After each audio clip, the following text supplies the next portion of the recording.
Today's very special episode is brought to you by an incredible wellness brand called Black Dahlia Botanicals, an impossibly delicious collection of chef-crafted CBD chocolate bonbons, lollipops, and gelées, all made by hand in small batches in downtown LA. Black Dahlia's head chef, Greg Bernhardt, was a staple in Los Angeles' bustling culinary scene, having worked alongside some of the Michelin-rated greats, like Chef Ludo of Ludo Bites and Trois Mecs, Joachim Splichal of Patina, and Neil Fraser, and he was integral to Los Angeles' second wave of modern fine dining. Bernhardt also showcased his chops on TV when he won Iron Chef. And luckily for us, the Black Dahlia team has created a special promo just for our listeners. Visit blackdahlia.co to experience their handmade confections and CBD-infused candles and fragrances for yourself. You'll receive 20% off when you visit blackdahlia.co and enter LMCC20 at checkout. Again, that's blackdahlia.co and enter LMCC20 at checkout.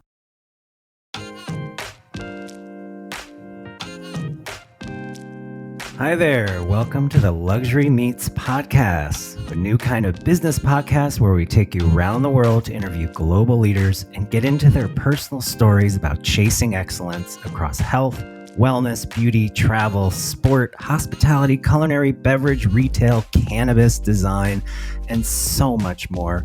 I'm your host, Jed Wexler, founder and CEO of LMCC.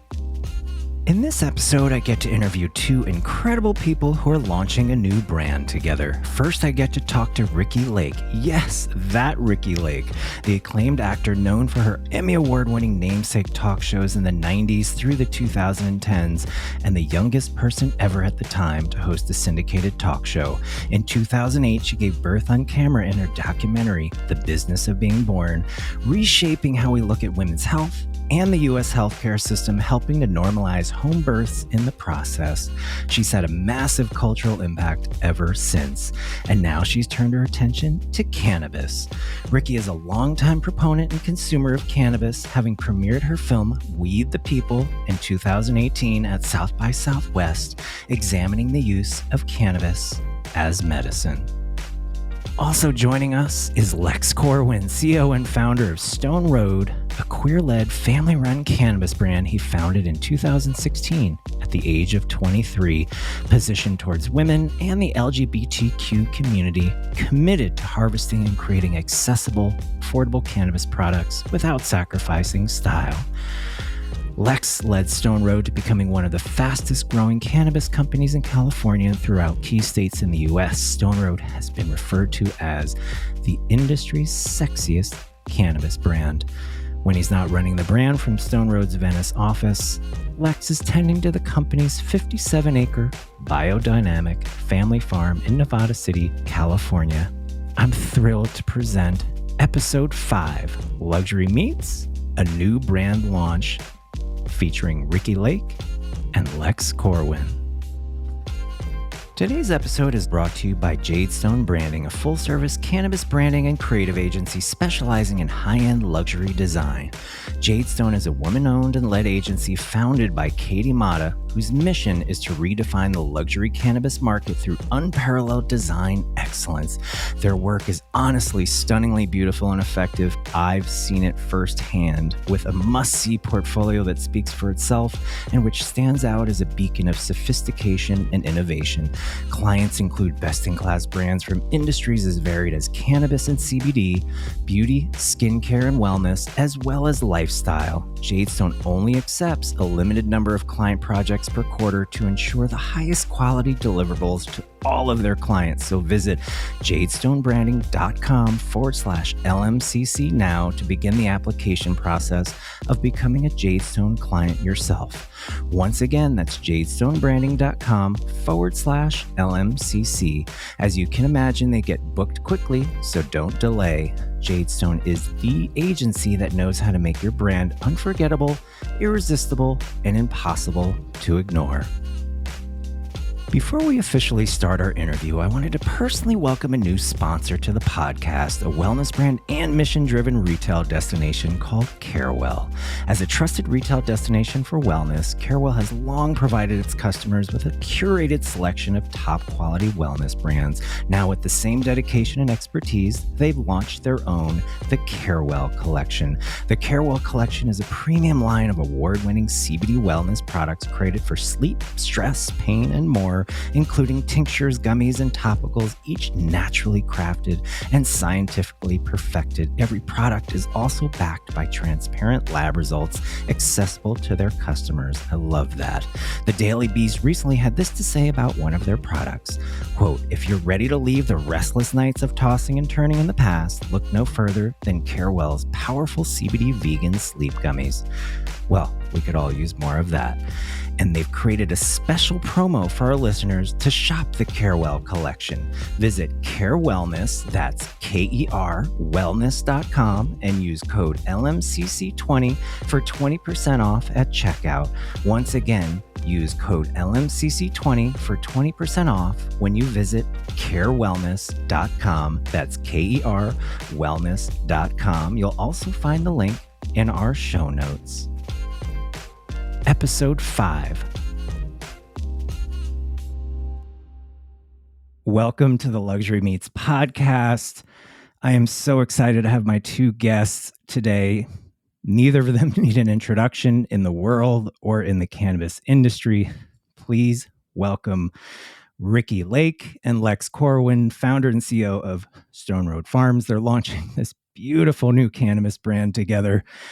And when I first heard about this, I was just fascinated. I was like, of course, Ricki Lake and Lex Corwin are going to do this. And before we jump right into your, collaboration, I think everybody has like an aha moment when they get into this category specifically. And Ricki, I'll start with you. First of all, welcome. And then if you can go into how and when did you get into cannabis? When did that light bulb go off for you? Thank you so much for having me. It's my pleasure. I'm so happy to do this with Lex. For me, it's funny, I did that show, my talk show, the Ricki Lake show, in my, 20s to my mid 30s. And it was mostly during that time that I was very much a disciple of Nancy Reagan. I was very judgmental and closed-minded about all drugs. Just say no. I mean, you wouldn't think that, but I was pretty indoctrinated with it's bad, and I was very fear-filled. And so it wasn't until I married my second husband, my now sadly deceased second husband, who turned me on to the idea that cannabis is a medicine. And so he was someone who struggled with so many issues: chronic pain, migraines, chronic back pain from a car accident. So he was, through his own journey to find healing, he brought me into, the mindset of cannabis. And this was before Sanjay Gupta had announced, he's made this apology and made amends for what he had been spewing, and before we were talking about CBD. So I went and started a movie called Weed the People, a documentary I made, which was 6 years to make, with Christian, my beloved. And that was my journey of like this education and this real, like, the aha moment happened over the period of making that film. And that film, which sadly is no longer on Netflix, it's only available on our website. It's called Weed the People, and it focuses on children with pediatric cancer. We follow these kids for 6 years while they're on, traditional cancer treatment and cannabis oil. So it's a beautiful film, and it takes the stigma away. It's not about kids getting high; it's about kids getting hopefully well. And so, that's where I come into like the introduction of this as a plant. And then I live in Malibu, and I started my own grow a few years ago. I think this is my 3rd or 4th season. We just harvested, and I'm making the most beautiful medicine with the help of some people that I've met in the cannabis space. And we came up with the name Ricki Lake and Bake. And when Lex and I am I talking too much? I should let Lex jump. No, I'm learning from you. Cannabis as medicine, cannabis as health and wellness. You're speaking to the right group. And I love it recreationally. I've come to love it. My new husband, my new beautiful husband, Ross, and I, it is our favorite thing to do is get high at night and giggle and get great sleep Great and great sleep. conversations and great. I mean, you know, I'm a believer that cannabis can really help just about anything, you know, anything. And I love it. And I love that I get to dabble in this space, you know, and with Lex, that he makes such beautiful medicine. And we have such a history. You know, I'm a very longtime friend, dear friend of his mom. So I've known Lex since he's literally 4 or 5 years old. Well, you connected with the right person who cultivates and markets at a level that really isn't seen. And, you know, you're really a groundbreaking Lex, and you are. So thank you, Ricki. Yes, cannabis as medicine, that personal journey is so incredible. And Lex, you came from New York. Your cannabis story is quite interesting. You made it to the West Coast. Can you give us a snapshot? You have told us this on our stage, and people were on the edge of their seats. Yeah, thanks for having me on, Jed, and obviously thanks, Ricki, for making the time. But yeah, I mean, kind of the elevator pitch story is, I grew up in New York City, went west for school, learned agriculture. And then with Ricki, I mean, I've known Ricki my entire life. I mean, literally since I had consciousness. Even before, I, of course, wasn't allowed to watch it because my mom is extremely strict. But our neighbor, Well, look how that turned out. Yeah. yeah, exactly, backfired. But my neighbor's nanny would watch the Ricki Lake show every day. But it's I didn't put it together that it's Ricki was on TV because you're a kid. And then, as you get older and it's now Ricki is my friend. And, I saw Weed the People and, it had been a few years we connected. And then we went to, my family was in California for Christmas, and we went to Ricki's house and we were hanging out. And Ricki was like, "Look at this weed I grew." And I was like, "What?" He is growing. Who knew? Yeah. What the fuck? And so, and then, she had this huge tub of dried weed and was like, "Here, let me give you some." And she gave me a Ziploc bag, and on the bag she wrote Ricki Lake and Bake. And it was in my kitchen. I'm just looking at it. I'm like, this is so funny.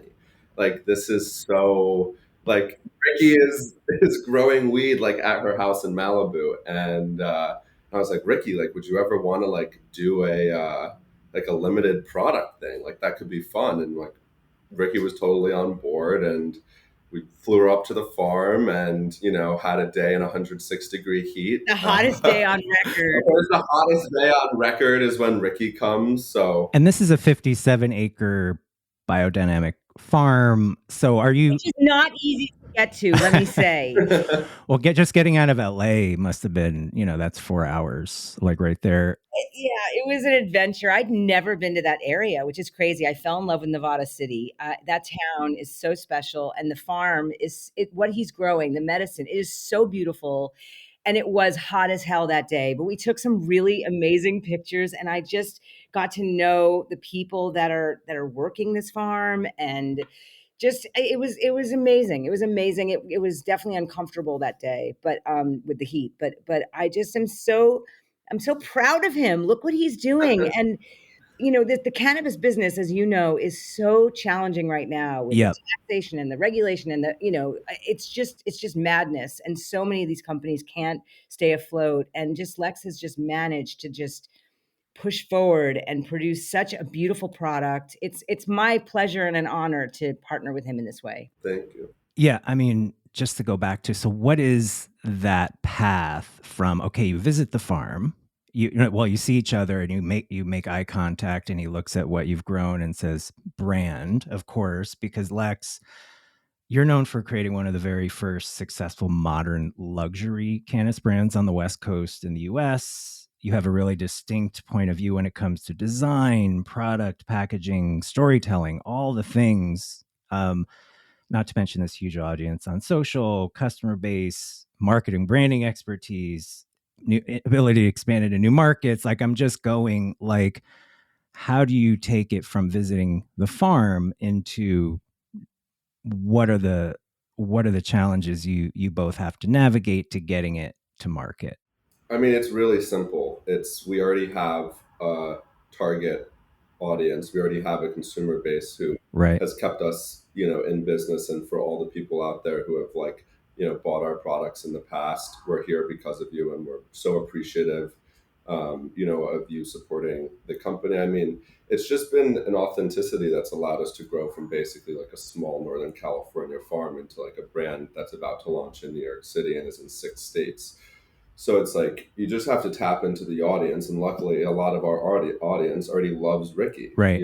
It's like I always knew her as like Aunt Ricki, but it's like as I got older and looked through like what she's been through growing up, obviously like recent issues. It's like she's an inspiration, and it's like for a lot of people, like they're just gonna want to buy a little piece of Ricky. Do you know what I mean? Because it's like a very genuine, connection, and like people who grew up like watching, the show or like the movies or whatever project she attached herself to. It was always a very genuine experience, and it was always about, self-worth, valuing yourself, and just being like proud of who you are. And it's like, I run an unapologetically kind of gay branded company. Right. And I think it's why like the competitive landscape changes for me every 2 years, because none of these brands stay in business.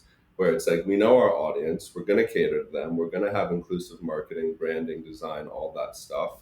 And all of our fans already love Ricki, so it's like, let's have some fun, and let's make a product or two, and that's what we're doing. Well, you touched on something for me, and I think for some of our listeners, it was about the film you made, Business of Being Born, in 2008. And in a recent interview in Romper, you said you were just trying to clue us all into the fact that we do have agency and that there is a built-in environment that is trying to disempower you. And I read that. I'm like, this new Cannabis collaboration almost feels like an extension of that vision, a deeper dive into self-care, acceptance, personal agency, this joy you're talking about, and maybe that there is this alternative that a lot of us aren't seeing that need to see on this mainstream level. Is there a path you can trace from that, or is it a combination of things? That is what struck me personally. So I thank you for that.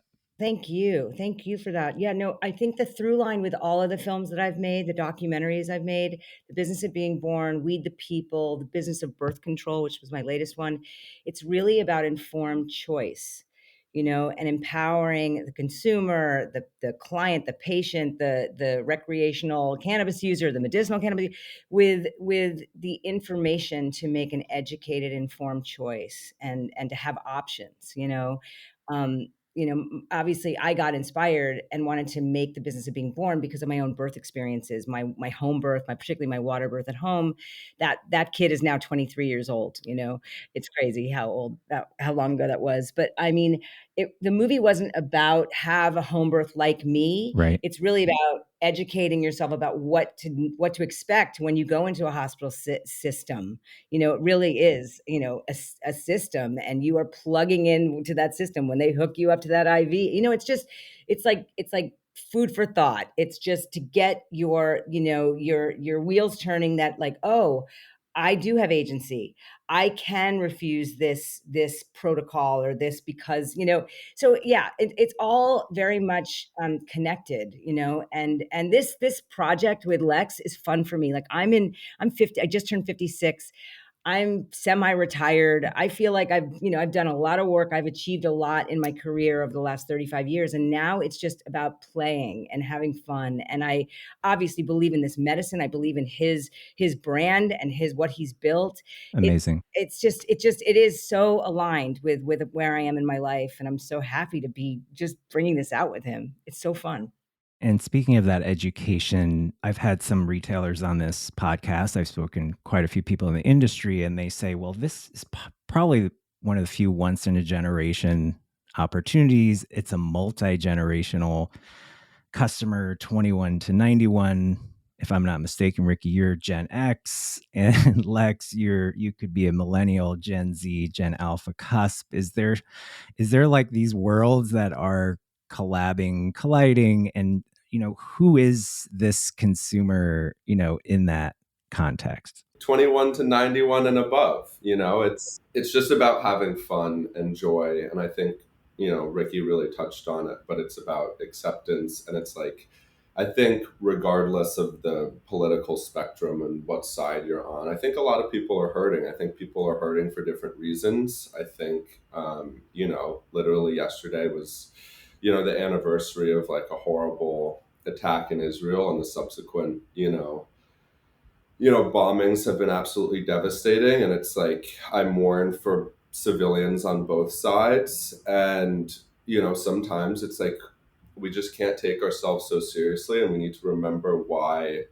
why we make memories with people, the importance of friends, the importance of family. And like cannabis does that. It helps that. It takes down walls and creates unity. And, I firmly believe that like the world would be a better place if more people, could just stop, maybe take a toke of cannabis and just, realize like we're all people at the end of the day. And, this is my kind of answer where it's like, I don't need some grand justification for why I want to do this. It helps people.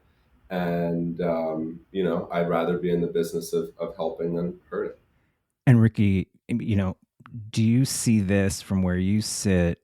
There have been quite a few like cannabis mainstream moments. They just seem to hit every other year. Do you, Ricki, feel like that's part of the reason why you're starting this? Because the consumer obviously wants this, and to your message, it is a message of wellness. It is transforming how people come together and potentially stay together.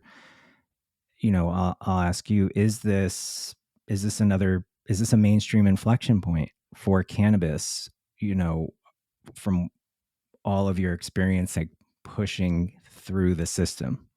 I don't know. I do see like the tide has shifted, to think when I started making Weed the People in 2012, I mean, like I feel like I have been ahead of my time in a lot of ways. The Business of Being Born, the birth control movie that we worked on for 6 years. And that movie came out like right before Roe v. Wade was taken away, So it's like, I don't know. I have this sick kind of sense of just talking about or filming things before they are really happening. And I don't know. I do think, with the legalization that's happening in all these states, I mean, on the ballot next month, I would imagine there's many states that have cannabis up for, right, for legalization, recreation.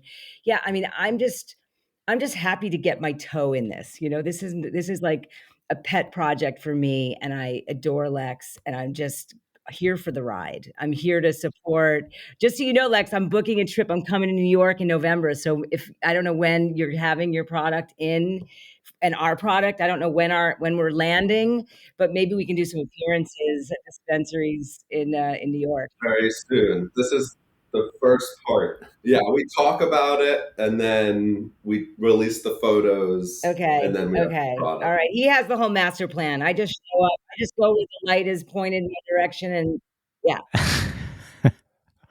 Speaking of the master plan, how are you going to be marketing the Ricki Lake and Bake brand, and what are some of the unique challenges you think you'll have to overcome? Are they purely regulatory, or is your audience really dialed in and you're going to be in these 6 states and it's just a branding? Well, we're only doing in California. Got it. Because we own the farm, so we can exert the most amount of control on the product. And obviously, like, this is, Ricki's name, so we're only putting in like the absolute best things that we have had an eye on, for the last 6 months, and it's really, really high quality, medicine. And two, it's like, we've literally pitched it quietly to like 3 dispensaries, and like one of the buyers, like when talking about Ricki, started crying because she grew up in rural Louisiana,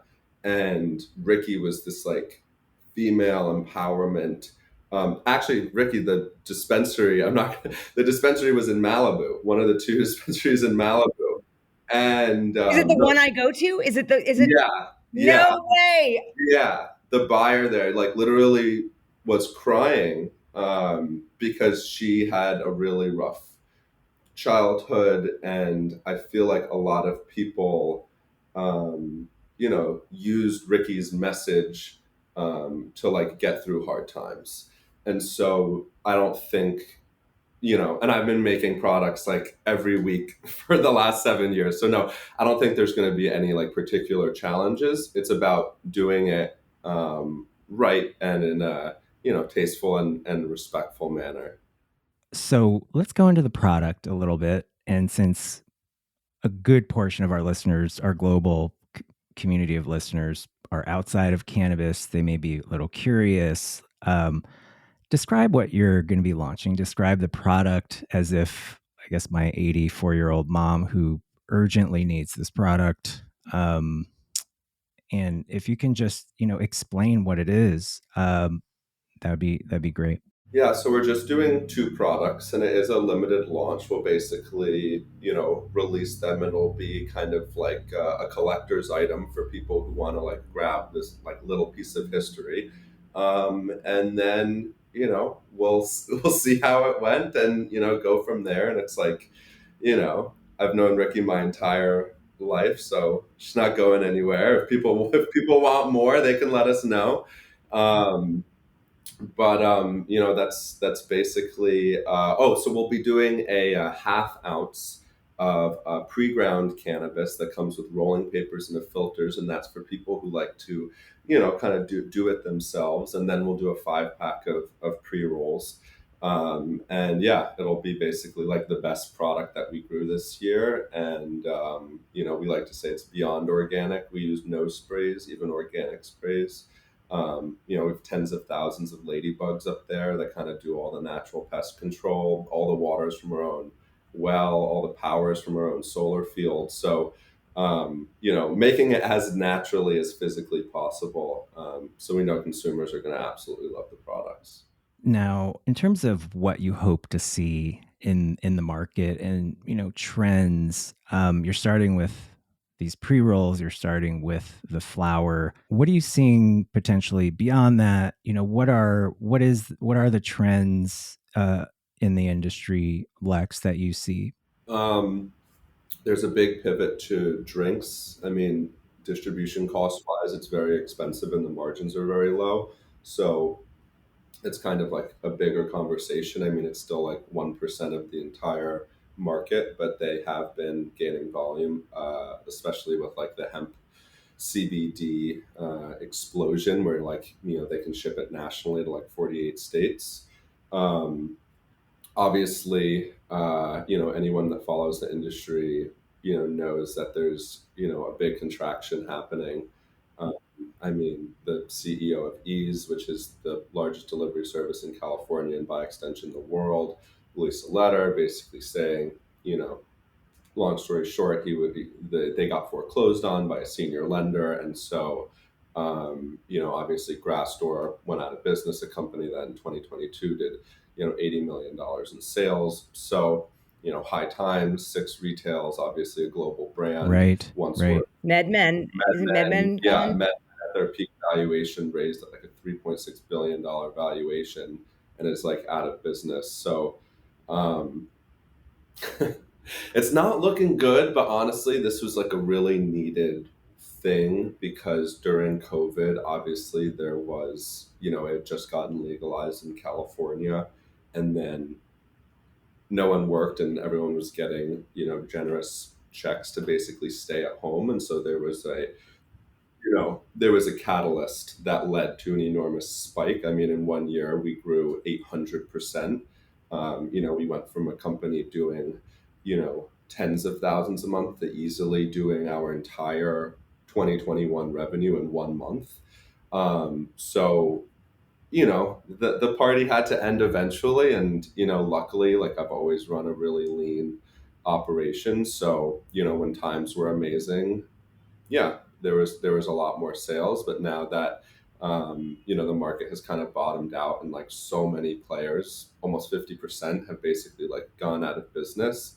It's time to rebuild, and that's also why we're about to launch in New York City, or New York in general. I live here part time, and the market's really exciting, and Right.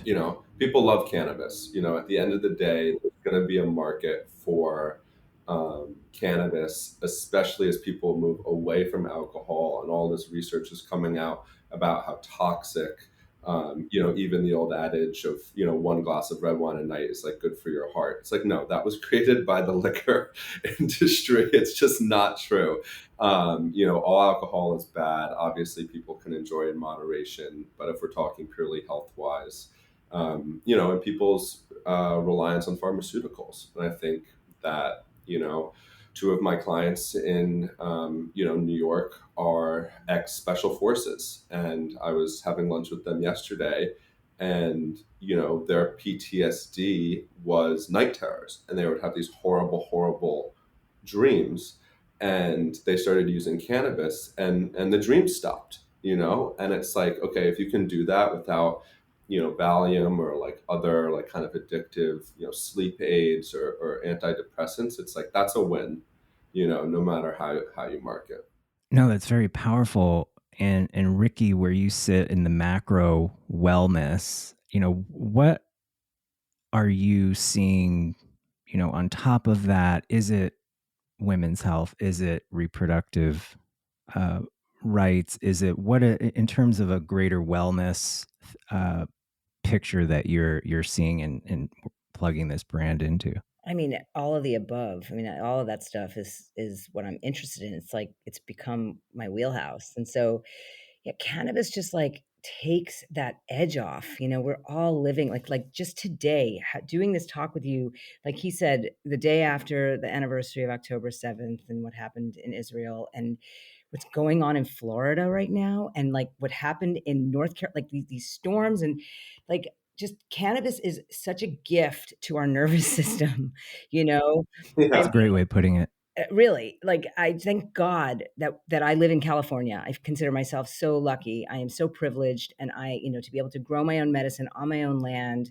Again, mine is also organic, and nothing is sprayed on it, and it's just Malibu sun and water. And I don't know. I just feel like if I can kind of help in changing the narrative and having the conversation about this medicine and putting my toe in with this little product that we're doing together, and just I just think it's so important because I consider myself, I was that brainwashed, judgmental, fear-filled, anti-drug, and now like I've come a complete 180. And so I just want to, share my story and share my experience, and hopefully help people live better lives. That's beautifully said. And I have one last question for you both. It's a mini tradition on this podcast. It's because this is the Luxury Meets podcast. Lex, I'll start with you. How do you invite luxury into your life? Is it products? Is it time? Is it experiences? We've gotten a range of incredible answers. What does that mean to you? It's time and memories. I mean, time is your most valuable asset. My husband is in finance. I went to the founding partner's 50th birthday. He rented out the entire Mercedes-Benz dealership. I mean, there are people who they can buy anything. I mean, islands, planes. It's not a matter of money. The most valuable asset is time. And with time, you can create memories. I mean, when you're on your deathbed, you're not like, fuck, I wish I worked more. No one has ever said that. Do you know what I mean? So it's like when people invite me on international vacations, I have a rule. Yes, I'll see you there. It's like life is too short. Like, what's the point of making a bunch of money? If you don't enjoy your life. And I think ultimately, the time. Perfect. And Ricki, we'll close with you. How do you invite luxury into your life? What does that mean to you? I mean, I'm doing my own podcast right now, and it's called The High Life with Ricki Lake. I mean, Right. I feel at this time in my life, my 50s, I have cracked the code to what I wanted in life, true happiness. And so I'm in this new marriage. I've been married for 2.5 years to my beloved Ross. We live on the top of a mountain in Malibu. Like my thing is about inner peace and joy and play. Like I said, I basically retired. I don't really, I'm not in this grind of doing a show, 2 shows, 3 shows a day. Those days are over. I make these passion projects, these documentaries that are really, really hard to make. And I'm not making any more as of right now because they're so difficult to make and even more difficult to sell. My last documentary about birth control was shut down by Big Pharma. We couldn't sell that film. So I'm in this phase of my life where like what's luxury to me is not being in a rat race, to really enjoying my time at home. Like Lex said, time is really a precious, precious commodity. um, I'm out in nature and I'm just appreciating. I'm so much more present now. I think my kids are grown and out of the house. It's just I feel like it's me time, And I wake up in gratitude every single day for this beautiful, abundant life that I've gotten to live. And where I am now is my favorite chapter of it all for me. Well, beautifully said.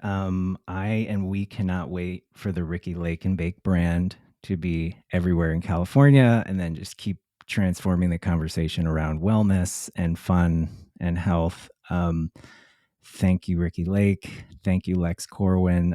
Really appreciate you being on the Luxury Meets podcast. Thank you so much. Thank you for having us. Thanks, Jed. Thanks, Ricki.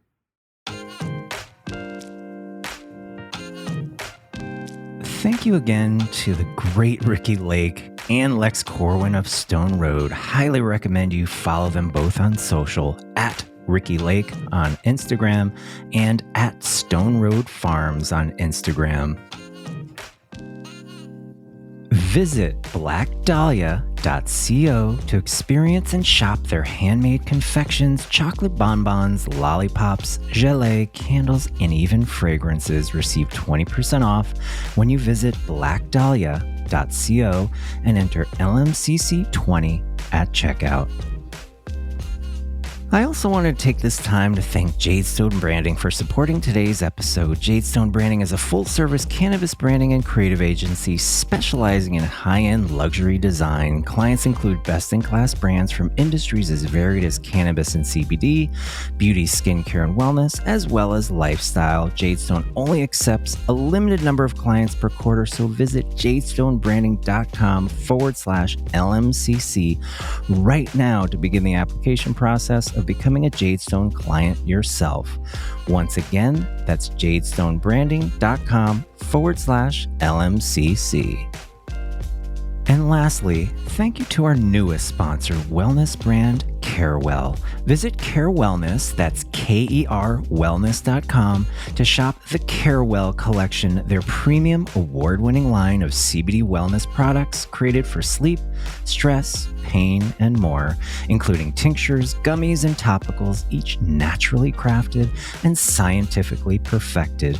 Visit Care Wellness, that's KER Wellness.com, and use code LMCC20 for 20% off at checkout.